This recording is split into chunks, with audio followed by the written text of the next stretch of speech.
Griessa ist 1882 gegründet worden.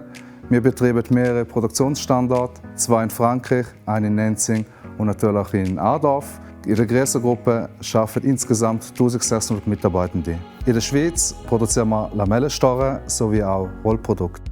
Wir arbeiten seit über 30 Jahren erfolgreich mit der Firma Bossart zusammen. Wir haben die neueste Logistiklösung mit den Smart Labels in unseren Prozess integriert.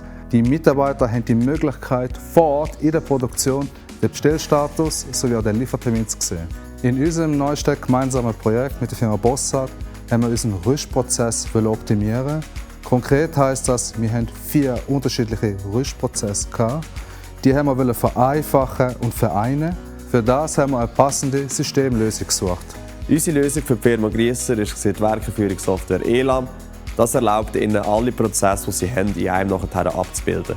Mitarbeiterinnen und Mitarbeiter bekommen dann automatisch erstellte Rüstlisten über, die nachher Stück für Stück abgearbeitet werden kann.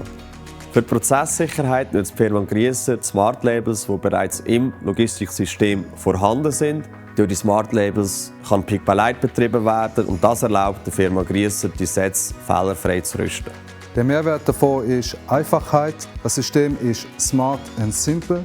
Dank Bossart haben wir bereits vorhandenes System weiterentwickeln und durch das ist die Einführung reibungslos gelaufen.